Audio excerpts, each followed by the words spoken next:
பாகிஸ்தானுக்கு எதிரான ஆபரேஷன் சிந்தூர் ராணுவ நடவடிக்கையில இந்தியாவுக்கு ஏற்பட்ட இழப்புகளை வெளிப்படையா சொல்லி இந்திய அரசியல் வட்டாரத்துல பெரும் புயலை கிளப்பி விட்டிருக்காரு ஒரு மூத்த கப்பற்படை அதிகாரி. அதுக்கான காரணம் வெளியாகி இப்போ பெரும் பரபரப்பை ஏற்படுத்தி இருக்கு. Agree that we did lose some aircraft and that happened.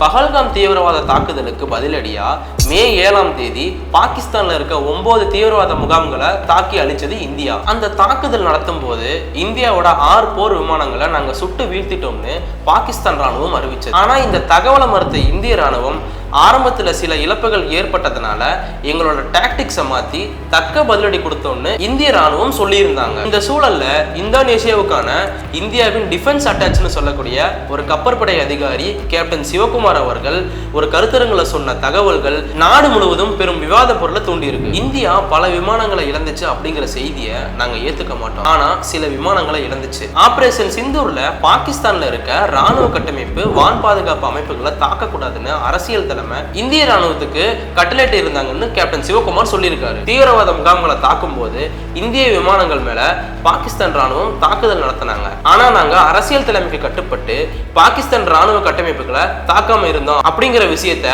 வெளியே போட்டு உடைச்சிருக்காரு கேப்டன் சிவகுமார். ஆரம்பத்துல இழப்புகளை சந்திச்சதுக்கு அப்புறம் இந்தியா தன்னோட தந்திரத்தை மாத்தி தக்க பதிலடி கொடுத்ததாகவும் சொல்லியிருக்காரு. இந்த நிலையில கேப்டன் சிவகுமாரோட கருத்தை மேற்கோள் காட்டி காங்கிரஸ் கட்சி பல கேள்விகளை முன்வச்சு இருக்கு. எதிர்கட்சிகளுக்கு உண்மையை சொல்ல அனைத்து கட்சி கூட்டத்தை பிரதமர் மோடி கூட்ட மறுப்பது ஏன்? இந்தியா பாகிஸ்தான் பிரச்சனை பத்தி நாடாளுமன்ற சிறப்பு கூட்டத்தை கூட்ட வேணுங்கிற கோரிக்கை ஏன் நிராகரிக்கப்பட்டது? பிரதமர் மோடி, பாதுகாப்புத்துறை அமைச்சர் ராஜ்நாத் சிங், வெளியுறவுத்துறை அமைச்சர் ஜெய்சங்கர் ஆகியோர் நாட்டுக்கு எதை மறைக்கிறாங்கன்னு பல கேள்விகள் எழுப்பியிருக்கு காங்கிரஸ் கட்சி. போர்ல சில இழப்புகள் ஏற்படுறது வழக்கமான விஷயமா இருந்தாலும் அதுல வெளிப்படைத்தன்மை ஏன் இல்லைன்னு எதிர்கட்சிகள் கேள்வி எழுப்புறாங்க. இந்த விவகாரம் பத்தி உங்க கருத்தை கமெண்ட்ல சொல்லுங்க.